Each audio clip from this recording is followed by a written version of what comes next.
So, welcome back, everyone. Uh, really happy to introduce Donald Rothberg, Spirit Rock teacher, has taught for many years, and besides teaching Dharma, spiritual engagement is one of his main focuses. He wrote a book, The Engaged Spiritual Life, a Buddhist approach to transforming ourselves and the world. He led a program called Path of Engagement at Spirit Rock for a couple of years, and has done lots of beautiful writing and very inspiring teachings around engagement. So, Donald, take it away. Thank you, James. Can you hear me okay? Very good. Well, it's an honor to be with everyone on this day and to follow some wonderful colleagues. I'm speaking from Berkeley, California. There's ash outside my house, and the air is not good. Yesterday, I learned that a friend's ancestral home just burned down 2 days ago. So we're living at a time when some of this is in a way coming home. And I want to share what came to me in the last few days as what I wanted to share and explore today. And this is to give what we might call a set of 6 core practices that can help us really for the long haul, that can help us both personally and can help us at the community level as well as at the more systemic level. So we need practices which really sustain our vision and our bodies, hearts, and minds, our communities. And so these practices that I'll identify just in a moment really, I think, echo with much of what's been said by others. There are a lot of resonance with what Thanissara mentioned as the Lakota guidelines, but these are what came through me in the last week. So we can have the first slide, please, Brian.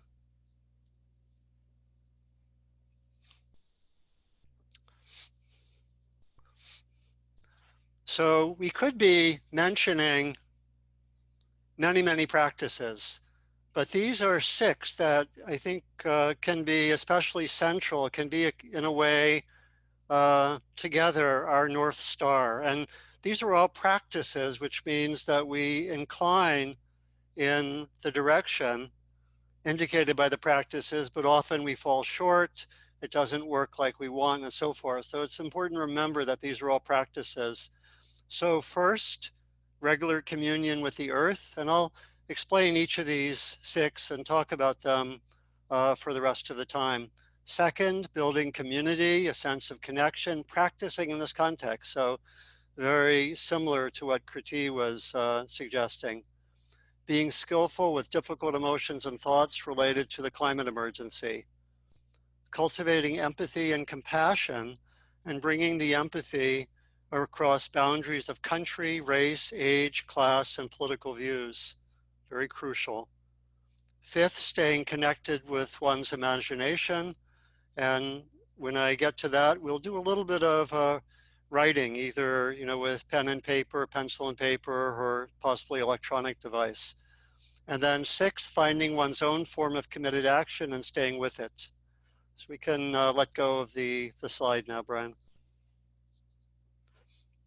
So again, these are practices that can be both personally helpful, and they're also practices that I think bring a new way of being, and we might say a new earth into being. So they're not just practices to help us keep balanced, and I think we can see that as we go through the different practices. They're especially helping us to go against many of the tendencies, especially of the last 500 years, but a lot of the roots of the climate crisis go way further back. So there are these histories of dispossession from the land occurring because of colonialism, because of the pushing of people off the lands in Europe with the loss of the commons, the enclosures. I was actually remembering something I hadn't thought of for some time, which is that my grandparents were all immigrants, basically fleeing conditions of oppression in Eastern Europe. And one of my grandparents, her family, she left as a child. Her family left when the whole village burned down, and my guess is it was burned down. So we have this history of people being forced off land, often into the cities, the loss of community, the way that capitalism really makes everything into a resource, including human beings, and the racism connected with that and so forth. We can go on like that. So it's important, I think, as Kriti was suggesting, to see the interconnection of issues. And this is a image. We can go to slide 2. This is an image from a book called Zazu Dreams by Kara Judea Ahadef. Only by understanding how all forms of oppression are interconnected can we recognize that all forms of emancipation are equally connected. So again, I won't go into detail on this, but it's important to remember that. And so we can let go of the slide now. So we want to, I think, remember that these are not just about finding personal balance or meaning, but they're also, these practices all in a way create a new world. Very, very crucial. So the first practice, again, maybe one that many of us do, I'm calling it regular communion with the earth. And again, there are ways in which the climate crisis has made everything into resources, and there are ways in which we've been cut off in many ways from the earth, from knowledge of other beings, other species, from actually direct experience with the land.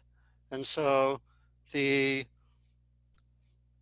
communion on a regular basis, I would say treating it as a daily practice, just as much as some of us may use meditation or mindfulness meditation or some kind of sitting meditation, some kind of regular communion as a practice seems crucial. And the special reason that I see this is that deeper communion lets our action come out of love and connection, and not so much, oh, this is the right thing to do, even if it is. But the communion helps our motivation be that of love. I was thinking of many people who have really emphasized that. As James mentioned, Julia Butterfly Hill often would ask, is my action coming out of love? Ask that continually during the day. And I wanted also to present some ways that sense of action coming out of love is at the core of things from some of our beloved teachers. We can go to the next 3 slides, one at a time. This is from Thich Nhat Hanh. Well, I love one of the photos there. He's with Dr. King. Nonviolent action born of the awareness of suffering and nurtured by love is the most effective way to confront adversity. And then the next slide from Dr. King himself. The end is reconciliation. The end is redemption. The end is the creation of the beloved community. It is this type of spirit and this type of love that can transform opposers into friends. It is this love which will bring about miracles in the hearts of human beings. And then the last one's from John Lewis, recently departed. mentioned earlier, talking about his action. When we were sitting in, it was love in action. When we went on the Freedom Ride, it was love in action. The march from Selma to Montgomery was love in action. We do it not simply because it's the right thing to do, but it's love in action. That we love our country, we love a democratic society, and so we have to move our feet. And so this is a daily practice. This can be a daily practice, communion with the earth that helps our action come out of love. And of course, the rest of our time as well, as much as possible. So the second practice I'm calling building community and connection and doing our practices in this context. And it's very much following up, not in as much depth as Kriti was suggesting us, that part of the climate crisis is the loss of community, connected with the loss of connection with the land. And so the deliberate, intentional development of community, again, is not just valuable to help sustain us and to help us stay connected, but it's also really self-consciously creating a new world that's much more based in community, and there are all sorts of implications of that.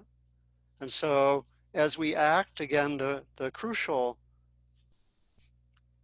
context of staying connected with others, I'll mention another resource, a project that I worked with for about 15 years was the BASE program connected with the Buddhist Peace Fellowship, founded by my friend and colleague Diana Winston. And we have a manual that's on the web. We call it the BASE manual. And it was actually, the term was given to refer to the BASE community movement from Latin America and Asia, particularly connected with liberation theology. And we had a number, I think we had about 30 programs of small groups that were typically 8 to 15 people. And the prerequisite for being in a group was that people were acting. And we worked with a lot of the guidelines very similar to what Kriti was mentioning. And a lot of that is outlined. It's a 40-page manual that can be of use for setting up those groups. So I'll just mention that.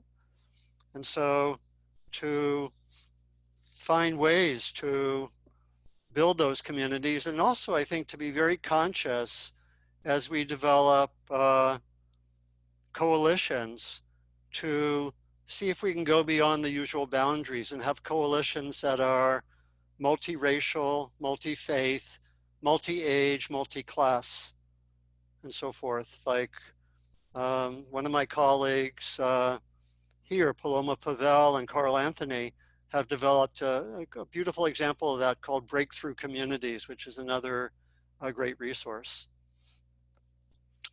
The third guideline is that, or the third practice, I should say, is being skillful with difficult emotions, thoughts, narratives related to the climate crisis.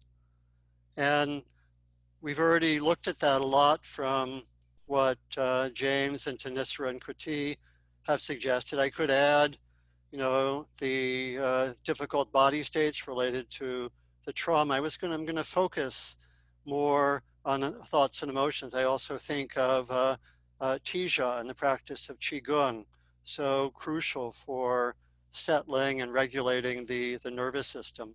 Very beautiful as a daily practice.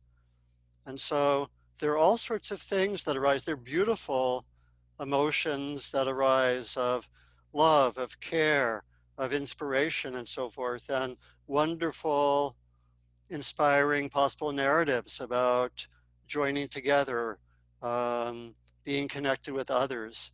But of course, we know that there are also difficult ones. And I wanted here to just invite people via the chat. So if we can, Brian, we can open up the chat now. Just wanted to ask people to write down what have been some of the difficult emotions that come up for you. maybe just name one or two. And Brian, if you could read them as they come through. Or Corey, yeah. Sure. Grief, numbing, frustration, fear, sadness, heavy loss, fear, rage, shame, anger, hopelessness, sadness, grief. Grief, yeah. So thank you. So these are there for everyone. It's almost if we're not experiencing these, something isn't working with our organism, right? And so we need tools. And in a moment, I'll make some suggestions. We could take a whole day just on this question, a whole week, a whole month, and so forth. And again, many of us have explored this in our meditative training. I just wanted to give a few headlines, as it were. And I also wanted to ask people to name what have been some of the difficult or painful narratives or thoughts that might have come up about yourself, about the state of the world, whatever. Maybe narratives that might lead you to get stuck. And Again, when you do, make sure you're selecting everyone to chat to. Otherwise, it might just be going to me. yeah, so we can read them, Corey. Feeling doomed, attached to relative comfort, future will be horrible, suffering, blaming one, blaming politicians, I'm just one person, lack of control, mass extinction, not doing enough, it's too late, it's the end of the world. Ah! Yeah. So there's a lot. So again, will trigger, for many of us, trigger trauma. And so this is a lot, right? And I think also of the many ways of working with these emotions and these narratives. Sometimes it could be working one-on-one. I want to really focus again on the importance at times of working with these emotions and these narratives in groups. You know, Joanna Macy, for example, is one of my mentors and friends and colleagues.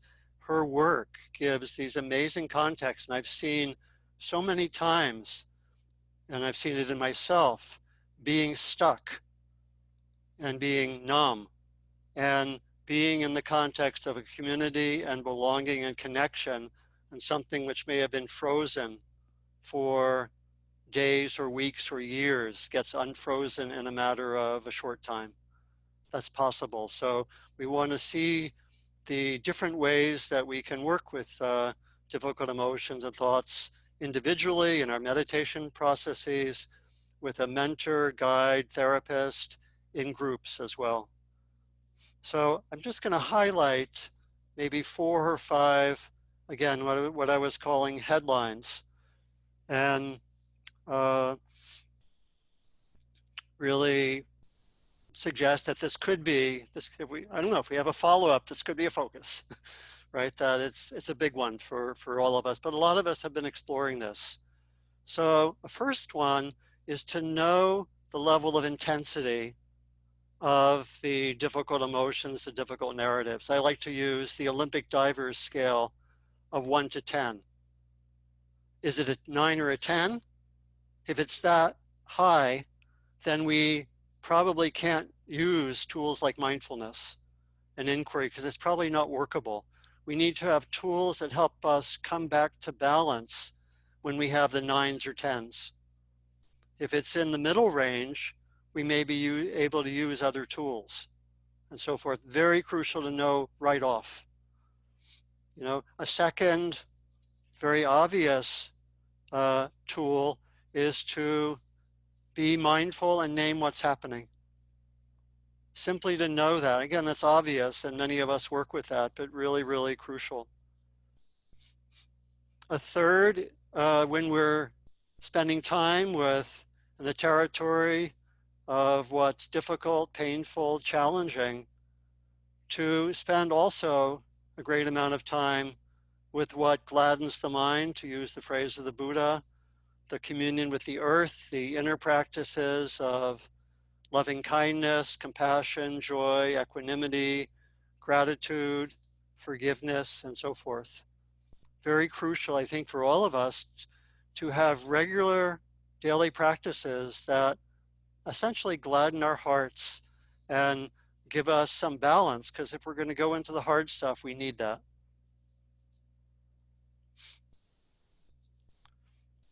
And then the last thing I want to say in terms of the difficult narratives, typically the difficult narratives are covering over unacknowledged or unprocessed pain.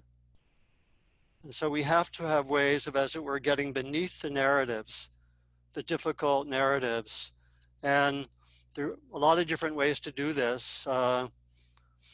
Sometimes when we're caught in a narrative and it's primarily mental, we can actually move the awareness into the body. Again, this would be not with the 9s or 10s, but the middle range. When we're caught in a repetitive narrative or thought, move the attention into the body, into the chest.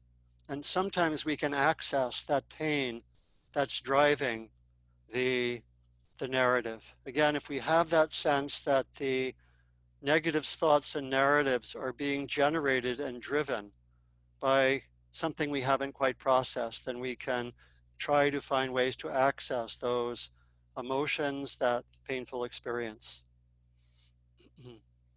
So the fourth, I also want to recognize a lot more we could say there, and not, but I hope that those are helpful as a starting point given the limitations of time. The fourth practice is to cultivate empathy and compassion and bring the empathy across boundaries of country, race, age, class, and political views. Really, really crucial. We can go to the next slide.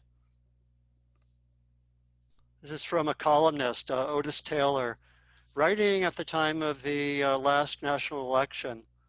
I argue that the lack of empathy is the most pressing issue in America, and it's more compelling than national security threats, bad trade deals, unpaid taxes, and deleted emails. So there's what empathy is the ability to tune into another's experience. And most of us think about it as tuning into emotions, but the neuroscience of it actually shows that we tune in to the emotions. We also tune in at the level of the meaning, or what's important for the other person. We also tune in somatically. These are with the so-called mirror neurons. And another thing about empathy, it is innate, but it can be manipulated. It's not necessarily always used for understanding and connection. Many politicians will have empathic understanding and use it in manipulative ways, as might a psychopath. And so I like to speak about empathy more as an intentional practice than as an innate capacity. It's something that we can develop. A very, very simple way of practicing empathy with another person, you can do this with me right now, is to tune in to two dimensions.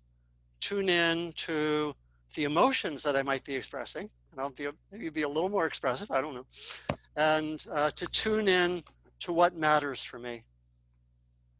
That's a very, very simple, powerful practice of empathy, tuning into the emotions of another person and tuning into what matters for that person. Empathy can be blocked, of course, and for many of us, all sorts of things block empathy. Men tend to have their empathy blocked, and we tend not to have as much access to emotions. When they do research, they find women are more empathic generally than men. It's not so clear why it is. Obviously, social conditioning is part of it, but it also may be, to some extent, genetic. People aren't clear about that. And so there's so much need to go beyond the boundaries that are there, that we tend, and I have to be careful with the word we, but I should say that there's often a lack of empathy beyond our own group. And so we often need to have deliberate empathy towards people in other countries, especially those bearing what is often the brunt of the impact of climate crisis. To, I think, empathy towards younger people, as Kriti was saying, is very, very crucial. There are very intense ethical issues that, what kind of world are we leaving to young people? What are we leaving to those who are still to come?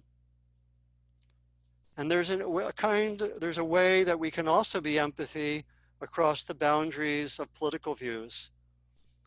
Next slide. I've been inspired by Kat Zavis, who works with a network of spiritual progressives. This is a summary of her approach about what she calls prophetic empathy, and that's more referring to the prophetic traditions of Judaism, Christianity, and Islam. Prophetic empathy is prophetic insofar as it challenges the aspects of the systems that produce hatred, sexism, racism, classism, and environmental irresponsibility, and also in calling people back to their higher selves. Prophetic empathy insists on listening to others with an open, compassionate heart, and with genuine curiosity about their life experiences and feelings, helping them articulate their deepest needs, while powerfully advocating for a loving world.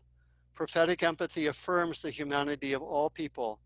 It recognizes that people can be oppressors and oppressed at the same time, and that in fact, most of us in Western societies are in that situation. So empathy helps us cut through any self-righteousness or qualities of being judgmental. Really, really crucial. And then the fifth practice, which we'll do in a brief exercise, I'm calling stay connected to your imagination. As they said in France in 1968, all power to the imagination, right? That there's a very crucial dimension of the imagination that can touch deeper parts of our mind. I remember having this very intense experience. I was actually doing a 3-month retreat about 30 years ago. And in the middle of a 3-month retreat, I just suddenly got awake and said, we can end racism. Like, where did that come from? In the middle of a 3-month retreat, something came from the imagination about what's possible. And so being in touch with imagination is really important. It's what I think James was talking about in terms of maintaining a positive vision. And so I wanted to do a little bit of writing practice and invite us now. We can bring the next slide on. This is something inspired by Joanna Macy. So let yourself let go of some of the input we've had so far. You are a being alive in the year 2050. Have your imagination go 30 years from now. How did we turn it around? How were we able to address our current issues related to the climate crisis? How were we able to form a multiracial, multi-class, multi-age, multi-faith climate coalition and movement? You might start with the words, out of this difficult time. See what comes through you. So take about 3 or 4 minutes now. If some of you do this better without writing, that's fine. Just see what comes to you.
About another minute or so.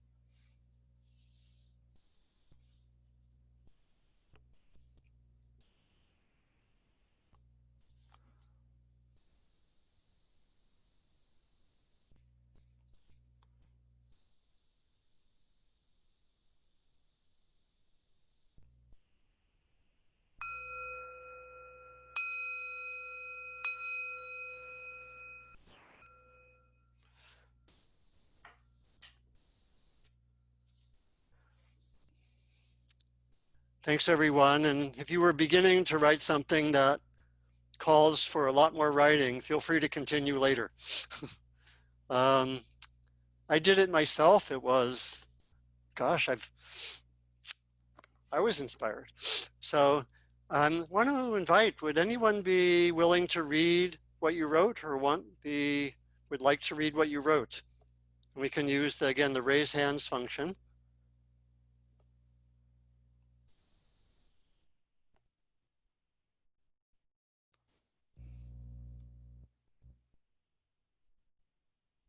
All right, I'll go ahead and unmute Brian.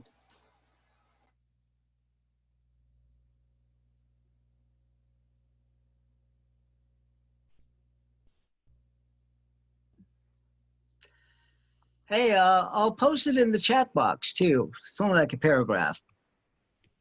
Can you hear me? Yeah. Okay.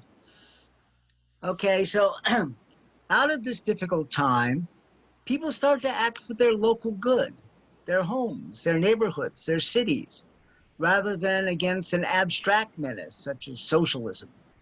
People started to focus on what made sense for them and their communities and ignore ideological labels. So local governments started to play a larger role in people's lives and consequently got a large amount of involvement from those involved. Simultaneously, people started becoming more accepting of outsiders coming in and joining their community.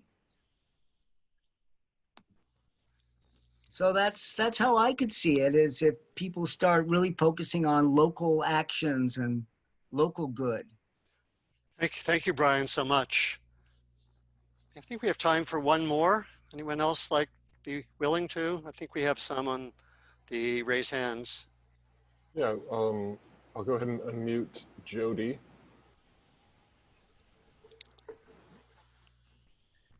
Okay.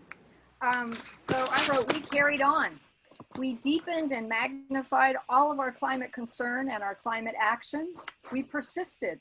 We continued the coalition building of social justice movements that have been in existence since the dawn of humanity. We saw more clearly what we've lost, what we are losing, and what might still be lost. We marched on, loving, healing, envisioning, creating. Oh, thank you, Jody. Thanks so much. Wow. If we had more time, we would hear from another 50 people. And maybe that can happen in some way. That's, you know, so very crucial to keep that as one of our practices. And then I'll close with the last practice, which I'm calling find your own form of committed action and stay with it. And that really goes over a lot of what we've already explored. You know, many of us have the form of action, but we want to see what calls us. I think a lot of the story of Howard Thurman, the great African-American mystic, activist, theologian, who in response to a young man asking the question about early 70s, I think, what should I do? He said, this very interesting answer for an activist, interesting in our context, he said, don't ask what the world needs, but rather ask what makes you come alive, because what the world needs is people who have come alive. Interesting. So what calls us? You know, in my own mentoring of people, I often talk with people who want to get more involved, and I say, okay, what issue? And maybe they name climate. How many hours a week do you have? Okay, 5 hours, I work, you know. Okay, do your research, find the possible organizations, much like we've done here, and then it's not actually hard, and people make the commitment, and they make the commitment to that particular time. It's also helpful to know that there is a pretty wide range of things we can do, as we've seen from our action possibilities. So next slide, Brian. This is again from Joanna Macy, remembering what she calls the 3 dimensions of the great turning to a life-sustaining society. Some of us may be more called to be activists. We engage in holding actions to hold back and slow down the damage being caused. We say no. Some of us may be more called to look at the main institutions, economic, social, agricultural, educational, and create new institutions and new communities that are life-sustaining.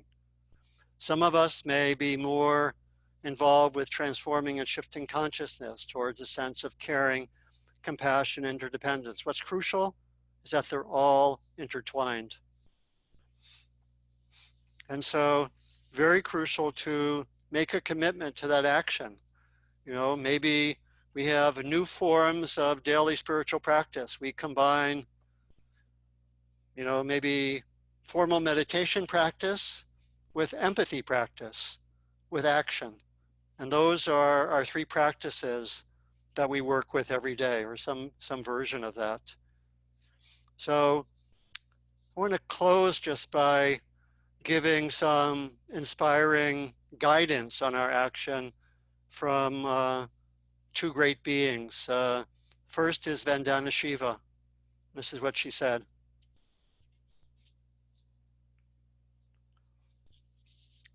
This much I know, I do not allow myself to be overcome by hopelessness, no matter how tough the situation. I believe that if you just do your little bit without thinking of the bigness of what you stand against, if you turn to the enlargement of your own capacities, just that in itself creates new potential. And I've learned from the Bhagavad Gita and other teachings of our culture to detach myself from the results of what I do, because these are not in your hands. The context is not in your control, but your commitment is yours to make. And you can make the deepest commitment with a total detachment about where it will take you. I think she's referring to the particular outcomes, today's outcome, tomorrow's outcome. You want it to lead to a better world, and you shape your actions and take full responsibility for them.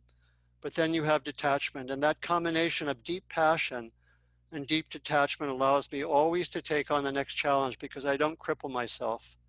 I don't tie myself in knots. I function like a free being. I think getting that freedom is a social duty, because I think we owe it to each other not to burden each other with prescription and demands. I think what we owe each other is a celebration of life, and to replace fear and hopelessness with fearlessness and joy. And then closing with, again, Joanna Macy. As humans, we are called to meet courageously what is obstructing our path. This gives us energy. When we meet the challenges in front of us, may they be illness, climate crisis, danger to our democracy, or vulnerable fellow humans, then we become discerning, eloquent, courageous, and able to hold our heads up. So thank you, and may these 6 practices, I hope, resonate with you and be our collective North Stars, along with the other practices that are crucial that I didn't mention. Yeah. Thank you. Thank you so much, Donald. There's a lot there to take in, and I think it was really good to give people a chance to reflect on their own vision of how they could get through. As I said, having a vision is a key to keep us going. So really appreciate it. Thank you. So we're down to the final stretch, and I do hope you can stay with us. Why don't you just take a stretch right where you are. We're not going to take a formal break, but just get into your body. It probably wants to be loved and stretched, and do whatever you need for about 30 seconds.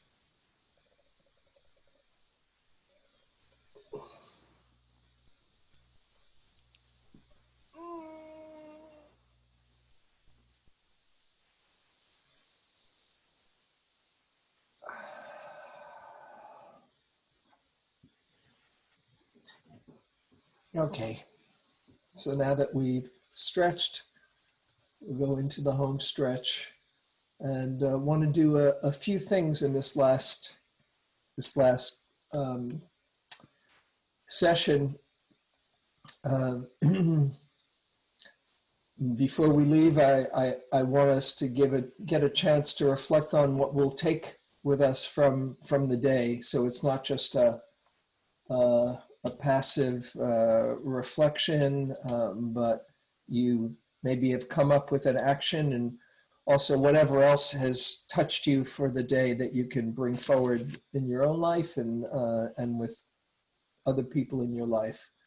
But first, before we do that, I want to introduce another good friend, Kristin Barker, who is one of the co-founders of One Earth Sangha, which is a really precious platform for engagement for Dharma practitioners and consciousness, students of consciousness, in response to the climate crisis. And I've known Kristin for a number of years now and have tremendous respect for her and Lou Leonard, the co-founder of One Earth, who can't be here with us today. He's leading a workshop for a number of people this weekend, just to share a bit about One Earth and why I really wanted this to be one of the recipients for the day, for any dana that you might consider offering. So, Kristin, are you there? I am. Hello, everyone. Wow, look at all of you like making it this far, staring at your screens while we're talking about the earth. The kids, the irony is like right here with us, right? So, I'm just so grateful to be here. So grateful to the folks at Marin Sangha, of course, to James, one of our guiding teachers. Thank you, James. To all the speakers who have gone so far, people that we have worked with in part of our offerings, Donald, Kriti, Thanissara.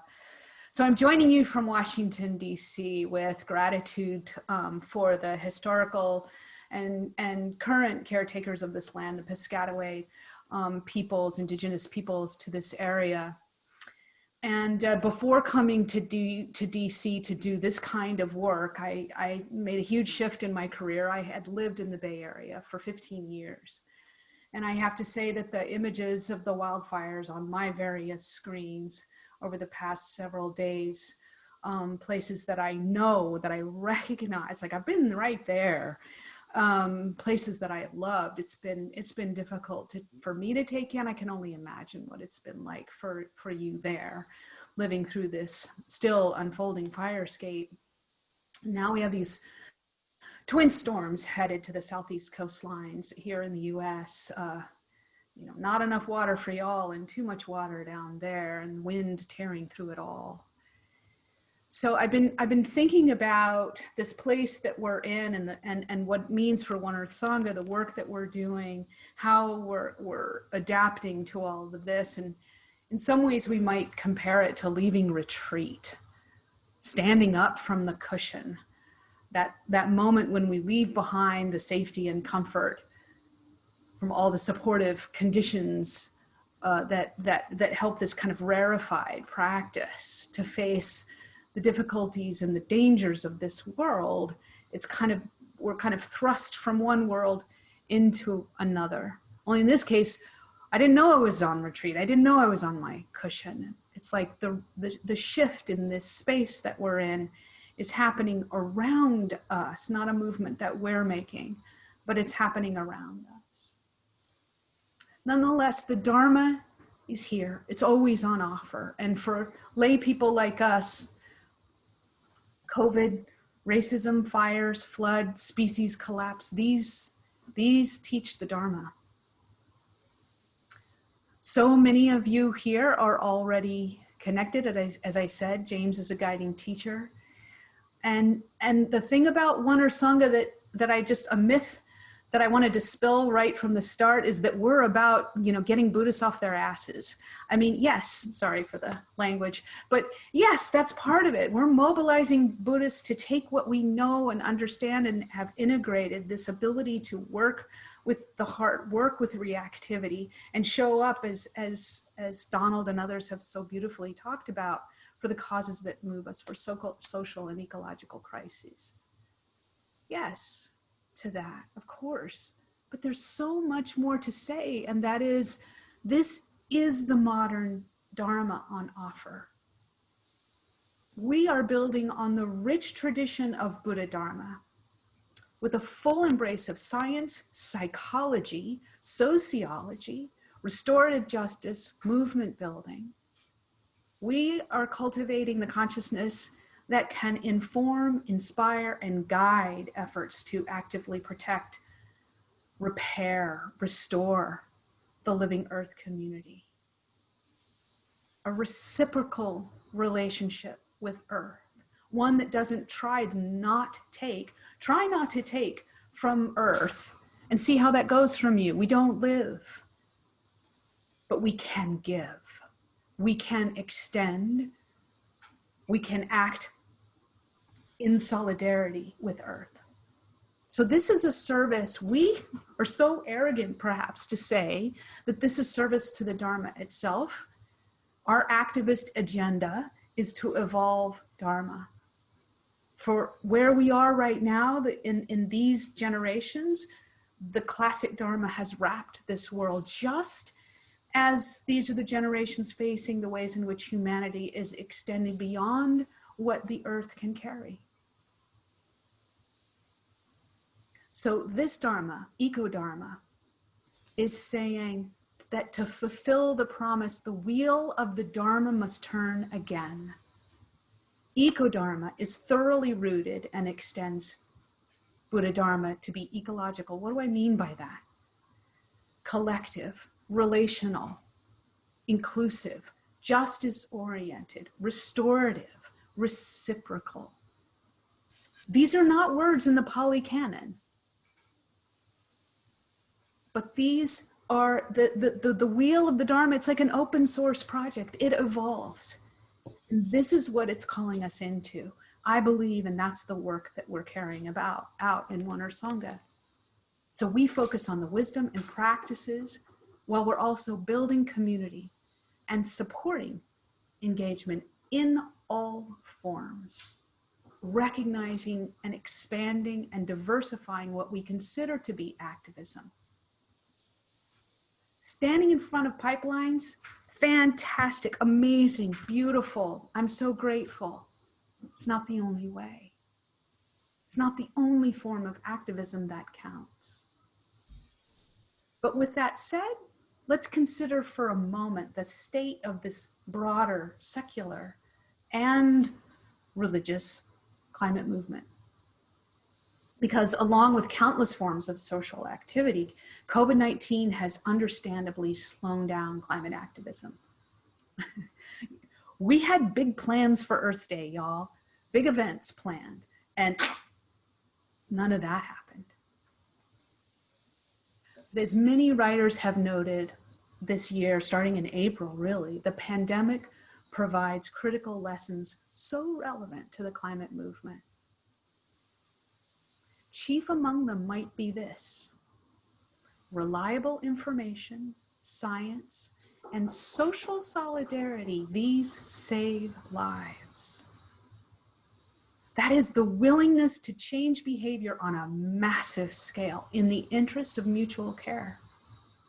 All who don a mask, not for themselves, but for the other, so that they may live, are embodying a lived experience of interdependence.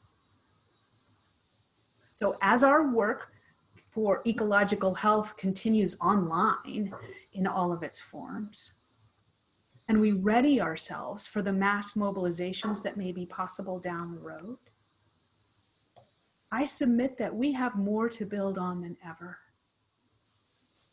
Because while we have these people who have had this lived experience of science and trends and behavior change, the ramifications of behavior change on a massive scale in the interest of mutual care, we also have climate impacts. You all are right in the midst of that continue to make the case for action,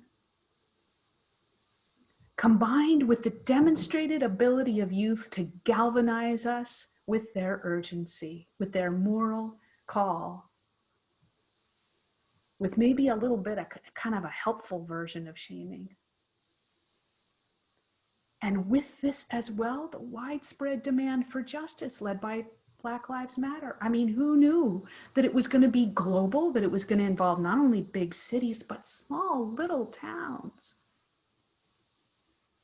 Add to that the rising voices, the willingness to articulate by Indigenous and faith communities visions of a future centered not on humans, but on a sacred ecological wholeness in which humans can thrive.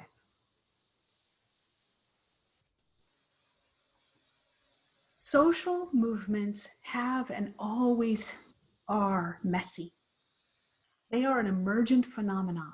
We never know when they're suddenly going to congeal and take shape and become popular and go viral.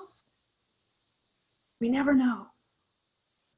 But what we do know is every social movement, without exception, has rested in no small way on people working over years, decades, sometimes generations, toiling away, whether it is popular and fashionable or terribly lonely.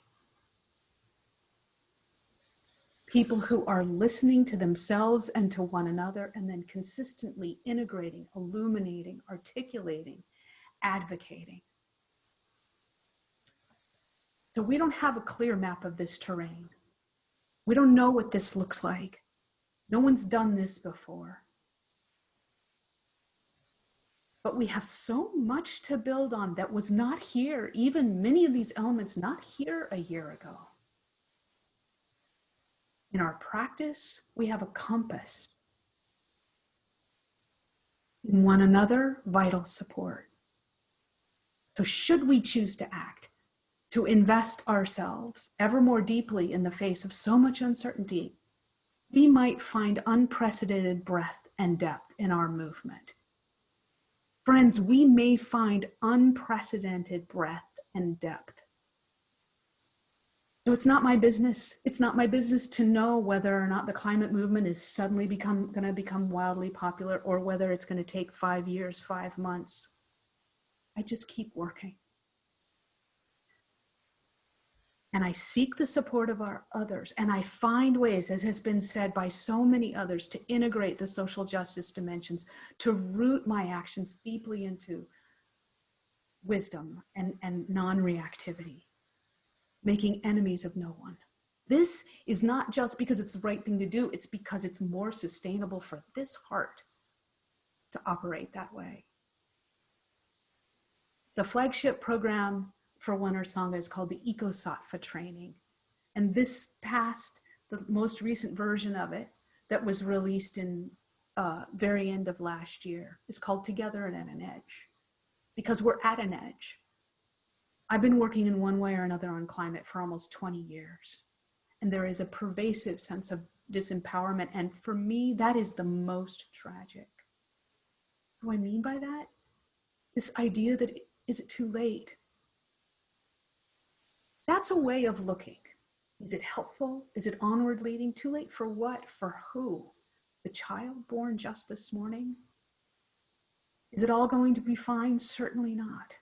But I was born into this moment. I invite you to investigate the ways of looking that you have about this. Whether it's too late, asking that question, is that a helpful question? How does that function in the mind? Because there are two kinds of abuses of power, the overuse and the underuse. So this is the tragedy, is that we feel disempowered. With the Dharma, we can investigate that internalized disempowerment, just like we can investigate internalized racial hierarchy, a resource view of people and planet. This is the gift of deep Dharma, seeing how we see that shapes experience, and grounding that investigation in the body and with warmth, not judgment. So we have this blessing. We here in this community have a blessing of the Dharma. I stumbled somehow into this incredibly beautiful tradition, and I have relative safety and comfort. So I'm trying to move beyond my pseudo retreat, beyond my cushy life, and go to this edge. And I want to do that with you. Yielding safety and comfort, and having activists take on, just like a diverse ecosystem, wildly different forms. So that flagship program, the EcoSoftware training, has a season. You can do it at your own pace, start any time, but it has a season. That season begins the first week in October, and we'll do online meetings for all of those who are currently part of it. The amazing teachers include Thanissara, Kyra Duolingo, David Loy, Extinction Rebellion activist Yanai Polsinek, Nawile Alexander, Penny Opal Plant, more beautiful names. But truthfully, more than half the value is in small groups. That small group conversation. It's sort of like a KM group doing this together. And we were doing online before online was cool. There are small groups that met online together to do the EcoSoftware training. So thank you again for having me join this conversation. My heart is with you and all those who are frightened or grieving the loss of homes and livelihoods, the creatures who have lost their lives and homes, the forest experts at surviving fire that may not survive.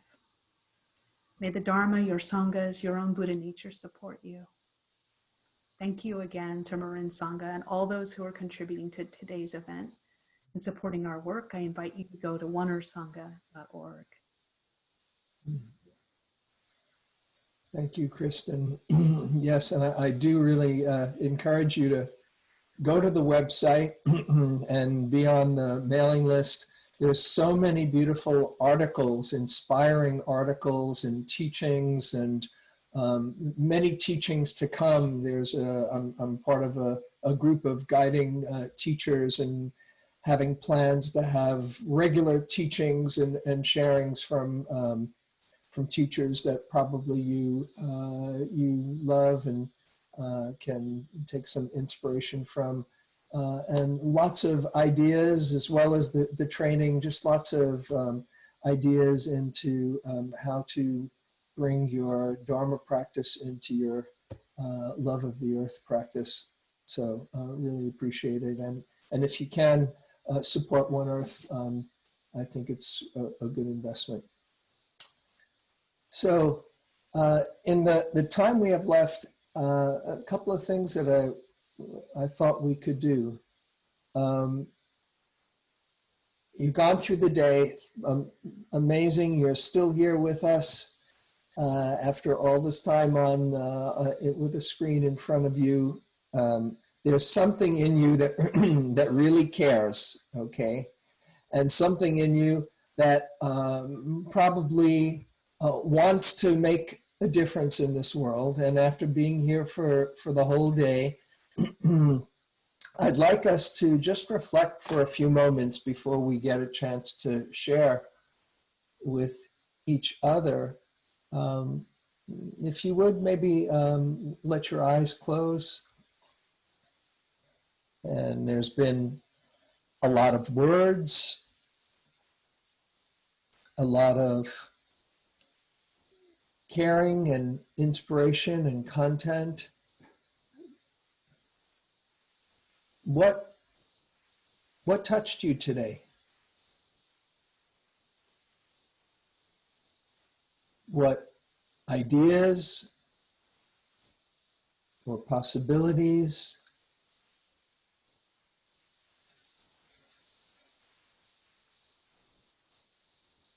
What touched you, and what might you take with you from our time together, so that it's not just a nice way to spend a Saturday, but that it really nourishes your engagement and absorbs your anxiety and puts it into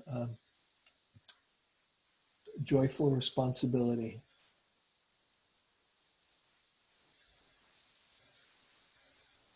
What will you take with you today?